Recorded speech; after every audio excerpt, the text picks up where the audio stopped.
गाईस, अर्चूस किचनमध्ये तुमचं सगळ्यांचं स्वागत आहे. तर आज खूप छान आणि मस्त रेसिपी तुमच्यासोबत शेअर करणार आहे मी. काजू करी मसाला. तर खूप सिंपल आणि कमी साहित्यामध्ये आपण बनवू शकतो. असं काही नाही आहे की त्याला खूप भरपूर साहित्य हवं. तर ठीक आहे, आपण आज मस्त स्टार्टिंगला अगोदर साहित्य पाहून घेऊया. इथं मी टोमॅटो आणि कांद्याची प्युरी करून घेतलेली आहे. याच्यामध्ये थोडेसे असे काजू घेतलेत, अर्धा डब्बा आहे तो. आणि ही जी आहे ना, ही काजू आणि बदाम याची प्युरी म्हणजे पेस्ट रात्री भिजत घातले होते मी, तर त्याची पेस्ट करून ठेवलेली इथं. याच्यामध्ये दही घेतलेलं आहे, थोडंसं मीठ, हा काजू करी मसाला आहे माझ्याकडे. आणि या मसाल्यांमध्ये मी धने पावडर, कांदा लसूण मसाला, थोडासा गोडा मसाला आणि किचन किंग असे 3-4 मसाले एकत्र केलेले त्याच्यात. तर बस एवढंच साहित्य आपल्याला आत्ता, म्हणजे एवढंच साहित्य हवं आहे आपल्याला, जास्त काही साहित्याची गरज नसते. तर असो, आता मस्तपैकी स्टार्टिंगला आपण आता हे काजूंला जरा थोडंसं फ्राय करून घेऊया. तर इथं ऑलरेडी मी कढई घेतलेली आहे. कढई गरम करून घेऊया. छान असं नॉर्मलचं तेल टाका, जास्त नाही.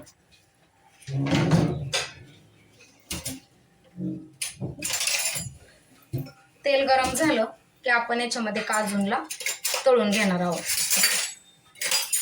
त्याच्यानं काय होतं ना, असं क्रिस्पी बनतात ते आणि खूप टेस्ट पण खायला छान लागतं आपण भाजी बनवल्यावरती. तर मस्त तेल गरम झालेलं होतं. आता आपण याच्यामध्ये काजूला छान असं गोल्डन करून घेऊया, म्हणजेच तळून घेणार आहोत. जास्त पण असे काळे वगैरे झाले नाहीत पाहिजे ते. खूप सिंपल आणि छान रेसिपी आहे, तुम्ही नक्की ट्राय करा, कारण की खूप मस्त लागते. आता तर काय उन्हाळा चालू आहे, तरी पण पावसाळा चालू झाल्यासारखं सीझन चालू झाला आहे. लवकरच पाऊस चालू झालाय असं वाटतंय. मे महिन्यामध्येच पुण्यामध्ये तितका जोरदार पाऊस चालू आहे, विचारूच नका. तर काही ना काही असं वेगवेगळं पाऊस चालू म्हटलं की आपल्याला पण असं काहीतरी वेगवेगळं खायला हवं असतं. आणि मुलांच्या पण सुट्ट्या अजून चालूच आहेत. माझ्या मुलीची काही स्कूल स्टार्ट झालेली नाहीये. तर पाहू शकता किती मस्त असे छान आपण यांना असं तळून घेतलेलं आहे. अशाच हे साईजमध्ये, अशाच क्वांटिटीमध्ये आपल्याला यांना तळून घ्यायचंय. आता आपण यांना काढून घेऊया. तर फ्रेंड्स, मी आता काजूंना काढून घेतलेला आहे एक साईडला. तर आता याच्यामध्ये पुन्हा आपण तेल ॲड करून आता याच्यापासून आधी याची ग्रेव्ही तयार करून घेऊयात. मस्त असं तेल टाकलेलं आहे याच्यामध्ये. तेल गरम झालं की नॉर्मल असं जिरं ॲड करणार आहोत. ग्रेव्ही म्हणजे काय करायचं आहे आपल्याला, छान असं आपण जे टोमॅटो कांद्याची प्युरी घेतलेली आहे ना, त्याच्यापासूनच आपल्याला जी ग्रेव्ही तयार करून घ्यायची आहे. जास्त काय नाही, सिंपल आणि खूप मस्त रेसिपी आहे. तर चला, जिरे टाकलेले आहेत मी. आता छान असं याच्यामध्ये आपण हे टोमॅटो आणि कांद्याची प्युरी जी बनवली आहे तिला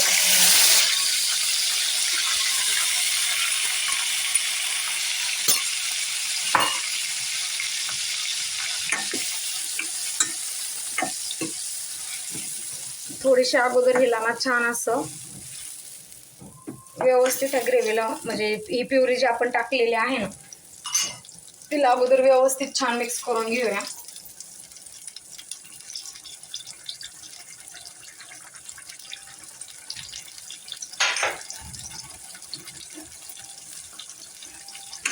त्याच्यानंतरच आपण याच्यामध्ये मसाले ॲड करणार आहोत. आपण जे दही घेतलेलं आहे ना फ्रेंड्स, तुम्ही पाहिलंच असेल, त्याचं कच्चपणा जाऊन द्या.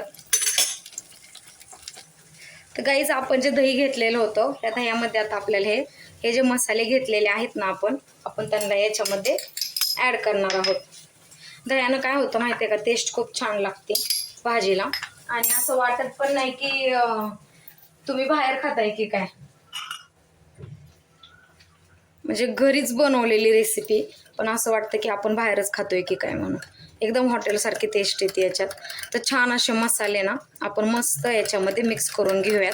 आणि त्याच्यानंतर हे सगळं बॅटर जे मिक्स करून घेतलेलं आहे ना फ्रेंड्स, त्याला आपल्याला त्या टोमॅटो आणि कांद्याची जी प्युरी आपण टाकलेली आहे त्याच्यामध्ये टाकून द्यायचं आणि पुन्हा छान असं व्यवस्थित एकजीव करून घ्यायचं आहे. तर पहा, आपले छान असे मसाले मिक्स झालेले आहेत त्याच्यात. तर गाईज, आपण आता हे मिक्स करून घेतलेले दह्यामध्ये मसाला जे आहे ना, त्याला छान असं त्या प्युरीला याच्यामध्ये मिक्स करणार आहोत. मस्त एकजीव करून घ्यायचं आणि छान असं व्यवस्थित याची आपल्याला मस्त अशी ग्रेव्ही करून घ्यायची आहे. मसाले पण खूप छान व्यवस्थित परतून घेतले जातात त्याच्यात.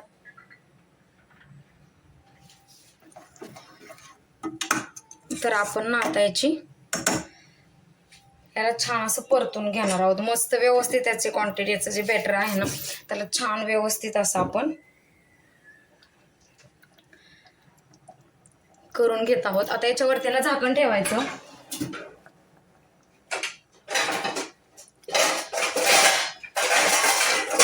झाकण ठेवून छान असं व्यवस्थित या मसाल्याला आपल्याला तयार करून घ्यायचं आहे.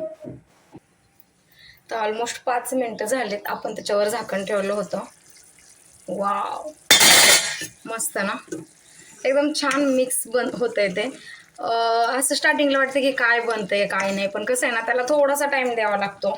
छान व्यवस्थित त्याला परतून घ्यायचे. हे जे ग्रेव्ही आपण बनवत आहोत ते एकदा व्यवस्थित छान परतून वगैरे दिलं ना त्याला, त्याच्यानंतर व्यवस्थित एकजीव होतं आणि खूप मस्त छान असं ते मिक्स झाल्यानंतर तुम्हाला दिसतंय कसं छान बनत आहे ते. असो, तर आता याच्यामध्ये आपण चवीनुसार मीठ ॲड करणार आहोत. आणि मी जे तुम्हाला बोलले की नाही का आपण थोडंसं काजू आणि बदामची प्युरी पेस्ट तयार करून घेतलेली आहे ना फ्रेंड्स, आता आपण त्यांना पण याच्यामध्ये तिला पण ॲड करणार आहोत. छान असं थोडंसं पाणी ॲड केलेलं आहे, कारण की नंतर काय होतं पाणी म्हणजे हे कशासाठी टाकले मी त्याच्यात, काय होतं काजूच्या आणि त्याच्यात पेस्टने ना घट्टपणा राहतो, पाणी असं साईडला सुटत नाही. कधी कधी काय होतं आपण फक्त टोमॅटोची आणि याची प्युरी बनवतो ना तर त्याने पातळ असं झाल्यासारखं नाही का, पाणी साईडला सुटल्यासारखं होऊन जातं ना, त्याच्यामुळं यानं ते होत नाही.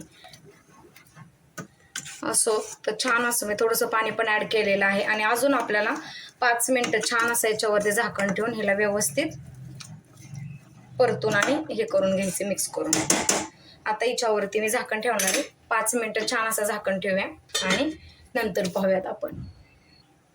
तर फ्रेंड्स आता आपण पाहूया. परफेक्ट आणि किती मस्त ना.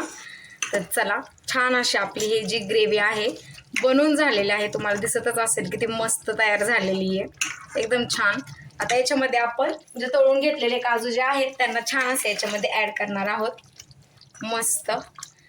आणि मग नंतर परत 1-2 किंवा 3 मिनिटं, 2 ते 3 मिनिट याच्यावर छान असं यांना मिक्स, कारण की काजू पण पूर्ण याच्यात मिक्स झाले पाहिजेत ना. आणि मग ऑलमोस्ट आपली भाजी जी आहे काजू मसाला करी तयार झालेली आहे. काजू मसाला पाहू शकता तुम्ही किती छान ना, मस्त. आणि एकदम असा थिकनेस पहा तुम्ही किती छान, घट्ट अशी पातळ पण नाही आहे, जास्त घट्ट पण नाही. म्हणजे तुम्ही राईस सोबत खाऊ शकता, चपाती असूयात किंवा नान रोटी कशाही सोबत तुम्ही हिला खाल्लं तरी तिची टेस्ट ही आहे ती तुम्हाला छानच लागणार आहे. कारण तुम्ही पाहू शकता ना किती मस्त दिसायला तयार झालेली आहे. कारण की कसं होतं ना, जास्त पातळ पण बनवू शकत नाही आणि नंतर थंड वगैरे झाले तरी थोडीफार घट्ट राहते, पण असंही नाही. आणि काय होतं आपण याच्यामध्ये ते काजूची पेस्ट करून टाकलेली आहे ना, त्याच्यामुळं याला जो घट्टपणा आहे ना तो जास्त छान येतो. आणि असं वाटत नाही की तुम्ही काही वेगळं खाताय, एकदम टेस्ट आहे ना युनिक लागते मस्त. तर असं छान असेल 1-2 मिनिट ठेवूयात कमी गॅसवरती आणि मग आपण काढून घेणार आहोत. आणि आपली भाजी जी आहे ती तयार झालेली आहे. तर फ्रेंड्स, छान अशी आपली काजू मसाला तयार झालेला आहे. याच्यावर छान असं मी थोडीशी कोथिंबीर ॲड केलेली आहे. तर कशी वाटली तुम्हाला ही माझी रेसिपी? एकदम मस्त. तर तुम्हाला जरी माझी रेसिपी आवडली असेल तर प्लीज माझ्या चॅनलला लाईक, शेअर आणि सबस्क्राईब करायला विसरू नका. पुन्हा एक छान सिंपल रेसिपी तुमच्यासोबत घेऊन नक्की येईल. तर भेटूयात पुन्हा. थँक्यू.